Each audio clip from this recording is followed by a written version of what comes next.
Instagram, what's up? How would you like to do a live talking about hacking your brain? Well, that's one of the things I like to talk about, so might as well bring a guest in. I'm going to bring in Dr. Patrick Porter, who's using really cool tech that involves light and sound and some other stuff to change your brain. So stand by with me while I bring him in. Hey, Patrick, how are you, my friend? Doing great, Dave. Thanks for having me. I wanted to pick your brain today and share some knowledge with Instagram about different ways of hacking the brain. I've talked about this in pretty much all my books. It's been a major part of my own personal path. But you've come up with some cool stuff, and I've just committed this year to talking about the stuff that I use and just being real open with cool tech. So, Dr. Porter, tell me your background a little bit. How'd you get into all this brain hacking stuff, and what do you do? Well, I like to tell people I was blessed to be the son of an alcoholic, so that's how we started our biohacking career. My dad was a Silva instructor. He got help for his alcoholism by learning the Silva method, and he was one of the first instructors for Jose. We ran the whole the circuit in Michigan, and he did that actually with the nun and the priest from our Catholic church, and that helped our family. So by doing that, what happened was it helped me as a kid. And I started using it to biohack my brain for sports. And then I went to school for electronics, and because I was helping my dad with the seminar business, it kind of rolled into, I got a degree in psychology, but really my electronics. And so I wanted to, and for those that know Silva, they had something called the Silva sound, which we now know as isochronic tones, but they had this noise they played in the background of the seminar that would put everybody into alpha. And so I've really been in enhanced meditation since I was a kid, and my dad teaching us that. So what we're talking about there, if you're new to this, like, what the heck did you just say?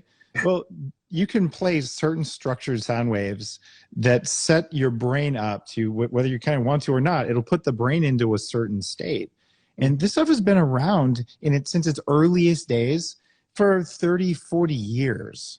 And way back, I'm just thinking back, this had to be the late 90s, I had software, it was actually software for video game audio designers, and I would make my own tones that would do this because I was really into this brain hacking stuff. But there is a rich tradition of people who are doing way more than hacking some basic sound waves. And Dr. Patrick Porter here has been doing it for that period of time, but with EEGs and measuring results and really pushing the limits of what you can do with sound and light to make the brain do what you want to do.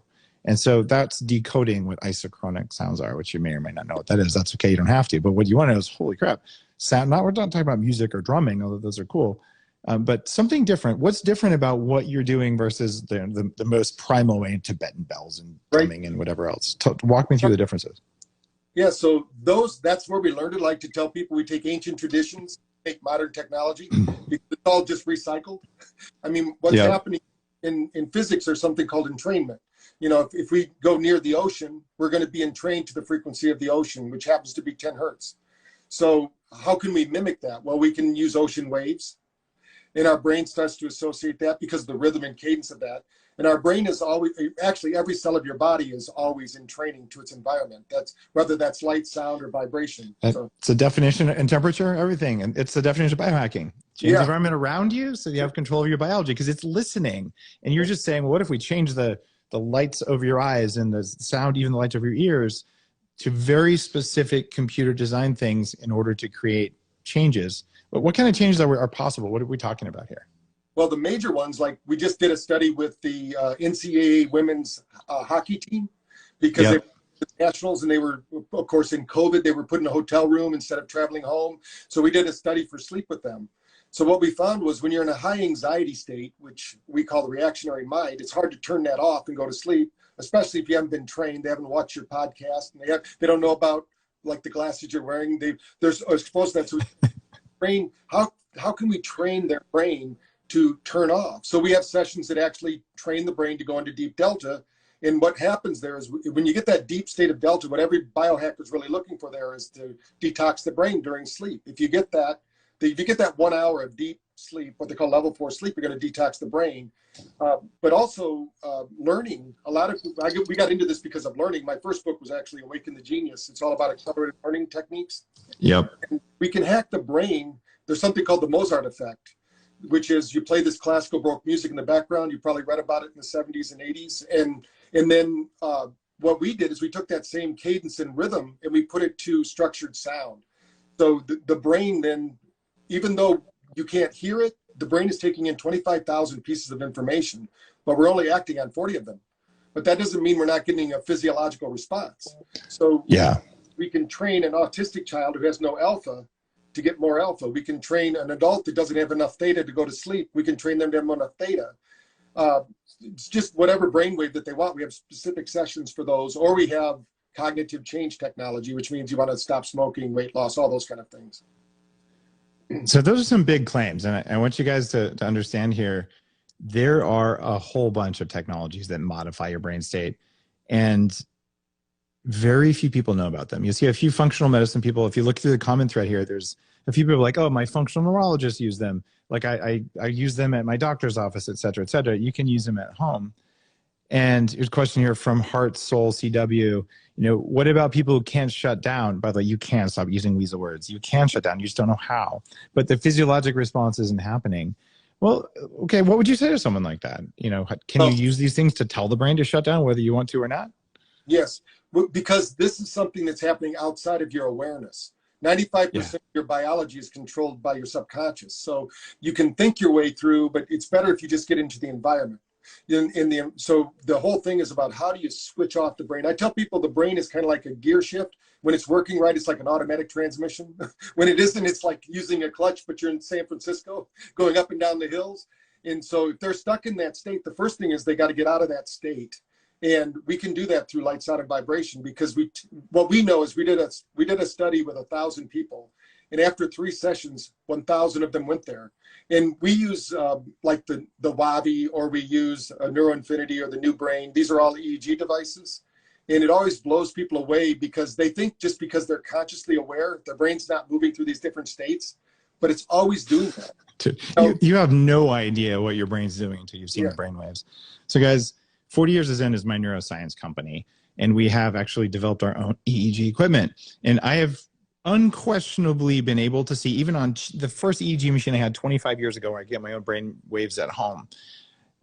It was called something like the Executive Junior or something. You know the one I'm talking about, right? Anyway, you do light and sound technologies, you will see the brain change, and it is not something you're controlling. And you can be like, okay, I'm going to learn like meditation from the masters in Tibet. So you're like, okay. And you learn how to put yourself in a state, and then you look at your brain and it's like, oh, that was interesting. Or you do something external and the brain changes to that state without you doing anything. Now that could be dangerous. In fact, I think we call that Facebook or, we call that advertising, right? But when you are actually pulsing lights in a certain way, you can dial up a certain state in the brain, and then you know how it feels to be there. And then you can learn to get there yourself. So it's sort of like the first time you ride a bike, your parents are behind there holding the seat, so you feel what it's like to have your feet on both pedals. You can use brain tap and like the light and sound technology to realize, okay, hey body, this is what the chilled out state that lets you go to sleep actually feels like. And body's like, oh, I didn't know I could do that. And then it does it. So a lot of this biohacking is unconscious, but that's why I wanted to have Patrick on, because like it's in there, and what you want is the fastest path to be able to reach the state, so you can learn to get to the state with or without the tech. You just find the tech usually makes it more effective. And, once your brain knows it, like you said, I tell people you can go to Hawaii and see the waterfalls, or I can tell you about them. It's much better if you go to Hawaii and see the waterfalls. That's kind of what BrainTap does. It takes you to those states. We use a different technology, even like the Muse, to show people. We had a person on stage at our Quantum University event, and it has little birds, right? You hear the little birds when you're doing it. And most people who meditate find it very easy. It's a very simple process, but she only got 2 birds in a 10-minute session. So I took her out, had her do the alpha training, because we have trainings just for brainwaves. I said, do the alpha. I said, this is what they're trying to get you to, because she didn't know what to do. She said, I'm supposed to hear birds. What's going on? She went back there, got 42 birds in 10 minutes. The guy goes, how did she do that? I go, all she needed to do was get into that state and then remember that state, just like what you're saying. So that's one way. If somebody out there has that kind of device, they're not very expensive, a couple $100 or something. Check out the comment from Quick Pull-Up Ears. Like, I find I'm able to relax easier even without the brain tap after consistent use. And that's the reason you do all these brain exercise things. I don't mean like lumosity, although that's cool too. I mean like actually exercising the brain with the sound. The brain's like, what does that sound? What does that sound? And pretty soon the brain's like doing a dance that you didn't know how to make it do. And then it's looking at the lights. And there's a reason that if you go to 20 Robbins events, the lights are doing that. There's a reason you go to a rave, the lights are doing that. When I'm at Burning Man, there's a reason I'm twitching around that may or may not have to do with lights. But all of those are brain modifying technologies, right? So what if you just lined them up perfectly, but instead of in a big stage or an environment like that, you did it when you're sitting at home? And what Quick Pull Up here is saying is that when I did it for a while, I just like, oh, I can get to the state. So it's training wheels. And why would you meditate the hard way for 20 years? Use the training wheels to get there faster. So I believe light and sound are fundamental technology. So is vibration, so is electricity, so is pulse EMF, so is food. You know, those light and darkness and circadian rhythms, blah, blah, blah. All of those are things that just make it easier. And you can choose to suffer and struggle, or you can just like, I'm taking a shortcut and it's okay. And this is a valid shortcut. Yeah, it also, we find like with our professional sports teams that are using it, like soccer, NFL, and NHL, they set up rooms for this after their training. So it's a recovery thing. If you feel like, you know, because most professionals, they push themselves to the limit. You know, they want that extra second, or they want that other, whatever that cognitive skill is, but they know that maybe they're doing the compression boots. They can put the brain tape on at the same time. And a lot of actors, I mean, they're showing pictures of doing all sorts of crazy things that I've never seen. You know, like Tim's always posting like he's in a fighter jet with his oxygen going. So it's something you can do while you're doing other things too. So you can stack those hacks. You can sit in an infrared sauna. I just did an interview with Connie from Sunlighten, and we talked about all the different things, the different frequencies of that work. There's no reason you can't sit there and use a brain tap while you're doing that. Or you can do it hyperbaric, or you know, anything. Heck, you can sit in an ice bath if you're really a stud about that. But any tech that you can use while doing something else, to me, is an added benefit. Because you know, I have Upgrade Labs. We're franchising. I have $1 million worth of biohacking gear downstairs. I have brain tap as well. I could spend 12 hours a day biohacking myself, and then I'd have no life, because like, oh look, I'm so optimal, I can't do anything. And so it's like, how do you stack them up so you get the most at the least amount of time, and how do you get the most benefits in the least spare time? And that's been the hard part of creating Upgrade Labs. It's been the hard part of even guiding people on Instagram, like, hey, you should pay attention to this. But if you're doing any physical intervention, even a hot bath, as long as you don't sink under the water, you're going to be fine if you use brain tap with it. And new listeners are saying, what is that stuff? It is a headset that has like things that go over your eyes and your ears, and an app that goes on your phone. So it's a combination of things. And here we go. Nora, Optometric Rehabilitation Association, they're using brain tap, which is pretty cool. So brain tap has got some high-end users. Yeah, we have over 2,300 clinics around the U.S. using it, and a good number of them are ophthalmologists. Wow, you said 2,300? Yes. That's legit. So why ophthalmologists? That's surprising to me. I didn't realize that. The eyes, 30% of your hearing comes in through your eyes. So when people say, why do you use lights in the eyes when we're doing it? Usually when people meditate, we've recorded it, they're actually stressing their brain out, or they're turning off their frontal lobe, and that's not what they want to do. You know, when people are meditating, they're not sleeping, you know, but a lot of people do that. So what we showed is when we introduced the light while they're meditating, this frontal lobe stays active, and now executive reasoning. So now you can problem solve better, you can visualize better, and you retain it. And the way I like to tell people, David, you've probably been to a lecture before. You couldn't hear the lecture, but then you adjusted your line of sight so you could see them. Then you could. That's because our primitive brain, because we're taking in all this information, but it's basically writing off almost all of it, because most of it's noise, right?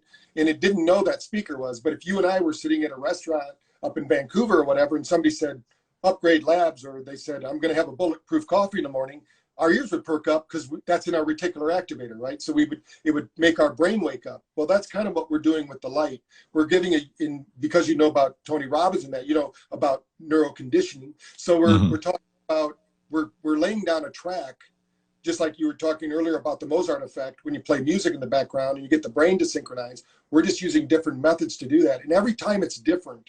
That's why when somebody says, why do you have 1,000 sessions? We have 1,300 of them. The brain needs a novel experience, and it needs to change for the brain. The brain has to be challenged. It can't do the same thing every time. And so what we do is we mix that up, and that gives the brain, we want to teach the brain to handle stress and recover. And that's what we're like. We have an Alzheimer's program right now that we're doing. We did a preliminary study. We showed 49% greater neuroplasticity in just 6 weeks. And so these are things that, and they said that this couldn't happen because they went from being dementia patients to being they were Yeah. onset. So the brain. Good. There are doctors practicing now who, when they were in medical school, were taught that the brain is not plastic and cannot change. And they still believe that shit. And we've known for 25 plus years that it's changeable. And I've talked about BDNF in all of my books, brain-derived nootropic factor. We know how to turn it on. If you look at fasting, that turns it on. Exercise turns it on. There's a coffee berry extract I have in a bulletproof supplement called Neuromaster that's been around forever. Lion's mane mushroom, the life cycle Australian stuff, not the powder. All of those raise BDNF. So does light and sound. So does meditation. But the deal is called slope of the curve. And this is a new concept in biohacking from Fast This Way. It's a theory I've worked on for a long time. The faster you can put the brain into a state, or the body, that's why you lift heavy even once a week instead of flopping pink weights around all the time. Because the body's like, oh man, I better get ready to go into that state really fast. And that's what drives biological change, including neuroplasticity. So you got Patrick here doing studies on Alzheimer's, which is supposed to be incurable and reversible. And I'm like, hey, what if you stack that with a little bit of microdose nicotine, which works, and some coffee, which kind of works, and some drugs that kind of work, and not having aluminum and mold toxins and all this other crap, and the right stimulation, and maybe hyperbaric oxygen. You can turn Alzheimer's around. It's just doable right now. And there's studies showing it, and you have doctors sit there go, it's incurable. And it's like, do they have Alzheimer's? I don't get it. Well, there's a lot of people that get convinced in their methodology, and they're not going to change it. The professor that's still doing the mimeograph machine, we don't have those anymore. We have tablets, whatever, but there are people that say, mimeographs. I remember that. Little purple photocopies from like third grade for me. Yeah. I mean, we have people, luckily we work with the neurological doctors that are cutting edge. Most of them are biohackers, because they themselves want to improve their function, and they want to improve the function of their patients and clients. And, one of the things we know is that this field is always changing, but there's certain principles that are always the same. And, people knew that the brain changed, but science didn't prove it until now. We have the technology that proves it. And, the neuroplastic change, they still don't know how many neurons we have because, but they're guessing it based on an energy, process. But I think that as we get more energy into the brain, people are going to find that the real, also they're not feeding their brain right? They're not getting the right oils. They're not doing all sorts of things. So when you improve those things as well, which is a whole protocol, brain tap becomes a piece of it. So in most of our doctors, it's not just brain tap. So it's one of the things, it's one of the tools that people use. And, a lot of people use chemicals to adjust their physiology, and we're just training people to use the electrical system. So if you can use the sympathetic or parasympathetic system, you're going to have a lot more energy at the end of the day. That is 100% accurate neurologically. There's a question from Casey Allen or Kay Callen. I have no idea which one. I'm going to go with Casey. And it's one that I actually asked you when I was first getting to know about brain tap. I don't like blue lights at night. There's lots of reasons not to. In fact, True Dark makes glasses that specifically are cutting out way more than blue. Blue blockers during the day are not enough. Blue blockers at night blue blockers during the day are too much. Blue blockers at light are not enough. So I actually put my True Darks on underneath them so that I'm blocking the blue because I don't want to get it.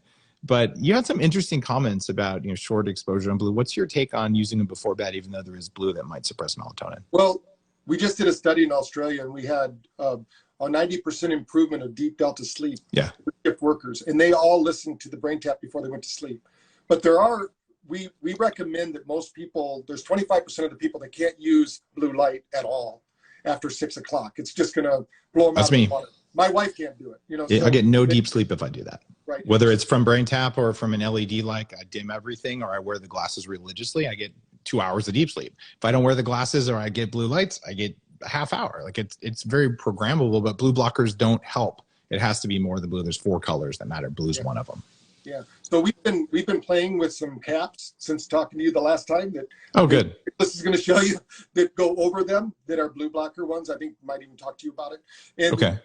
So most of our people choose to either listen in the morning, in the afternoon. Some listen at night, but a lot of them just listen to the sound at night because then they don't like the big headset when they're falling asleep and they go to sleep and they can't wake up. But blue light, there's a lot of reasons why Lou Tai at MIT, we met up with her because they did the studies with the rats with the blue light and breaking down amyloid plaque.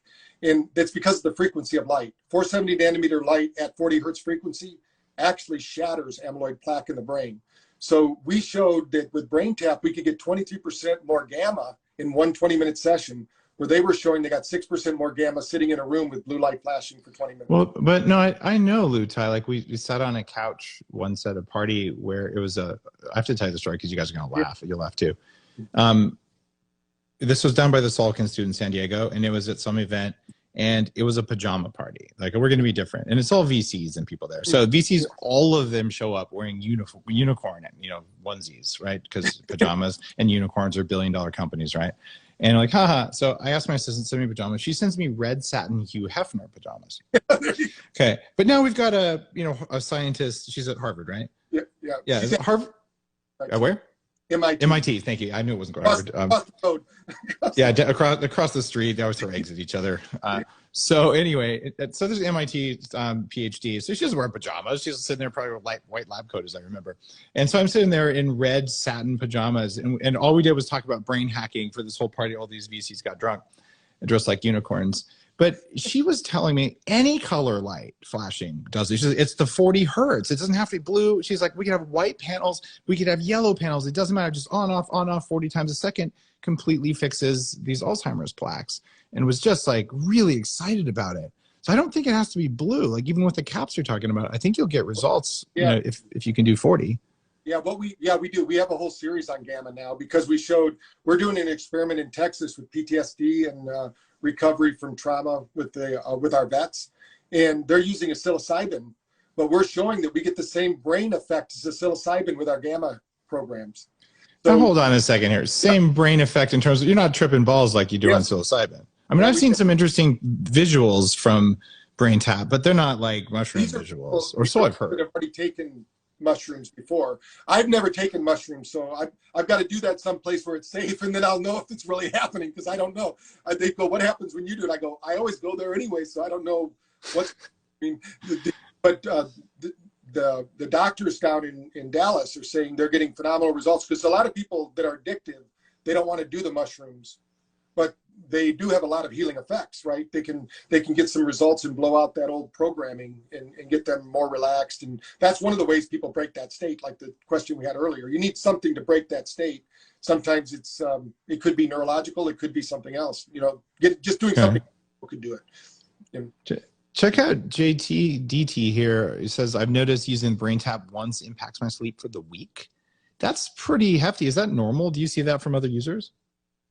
Yeah, well, we know that in our clinics, as long as they use it once a week, there's going to be an effect that carries over. But the nervous system actually resets every 72 hours for most people. He must have a very, good nervous system, because usually, like, if somebody's dysregulated, one session isn't going to last a week. I wish I could make that claim. That would be great. But that's not typical.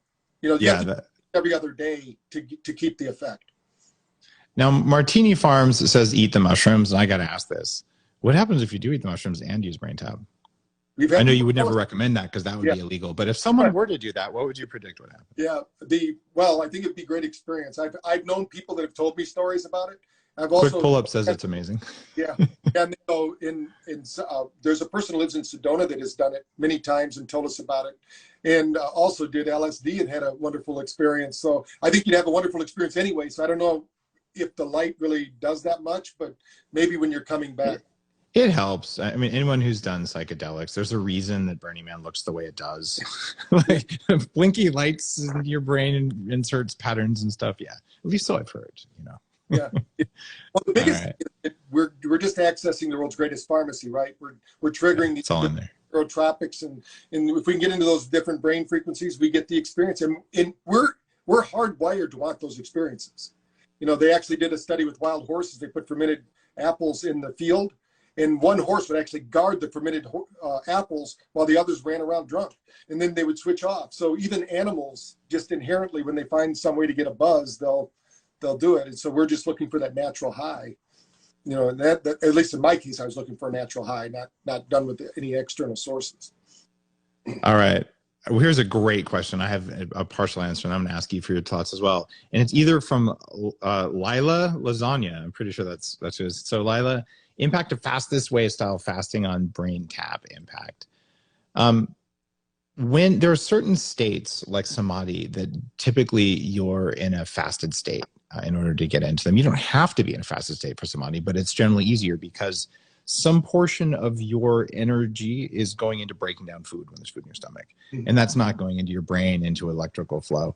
And when you are in a fasted state for generally more than about 24 hours, something that's a little bit esoteric happens, but it's something all spiritual traditions understand. And these mitochondria that I talk about, by the way, you have more mitochondria studied in your eyes than melanopsin sensors. There's lots of them. I've seen them at the Salk Institute, like with PhD students, like looking at rat mitochondria. It's really cool. And mitochondria, they're environmental sensors. They're your frontline sensors before even your nervous system sees anything, because they're the ones in the nervous system that receive it and send it to the nervous system. So you want to hack something, you hack those guys. Now, when there's no food in the body, they know it. And they're like, oh, maybe we should turn up our sensitivity to environmentals. And they do that so that when you go walking in the forest, and try this fasted and you'll see the difference, you'll be able to see whatever you could eat. Like you'll pick up the plants that are healthy to eat, the very small percentage of plants that won't kill you when you touch them. And you'll see the game. And when you go to a tracker school, they actually teach you this altered perception state that doesn't require drugs, where you kind of have a GPS of where the game is located. And good hunters know what I'm talking about. So fasting turns that on. And if you do that, and then you put on the brain tap, you're already more open. And you also have more energy flowing because you have ketones and because you're not using energy to digest food. So of course you're going to have a deeper experience, right? And you can tune that stuff. And I've played around with this for the last 5 or so years at 40 Years of Zen. Should people eat? Should they not eat? I feed people because I'm putting their brains through so much work there, but I feed them very specifically so that they have the kind of energy to reach altered states. But could you do this fasted? Yes. If you did it on the 3rd or 4th day of a longer fast, like I did in the cave for Fast This Way, it'll blow your mind. I mean, it's a very different experience to do a brain tap in that kind of I'm a little floaty because I'm kind of hungry, but I'm not that hungry. I'd recommend trying that if you're on a longer fast. Do you agree? Yes. Yeah, definitely. Okay. We did a whole series with Mindy Pels is on our program. We have a whole series with her. If people are fasting and they want to stay on their fast. I mean, because a lot of people knock off their fast because they don't have the mental fortitude to continue on with it because they let their brain get in the way of what their body needs. Of course, we did that before you wrote your book. We probably could have used some of that material. Yeah, that would have made sense, right? Yeah. So, people are asking if I'm going to say this. Yeah, I'll say this. I'll post it on my Instagram channel. So if you're not already following me, definitely do it and follow Dr. Porter as well. There's a lot of neat science around how you can hack the brain. I'm very interested in this stuff. All right.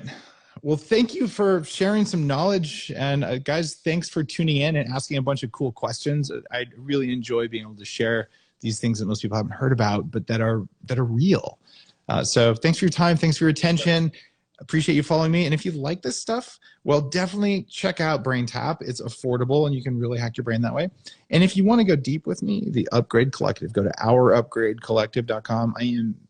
It's a membership and mentorship site where I'm spending a year teaching all my books and lectures with regular calls with coaches, everything.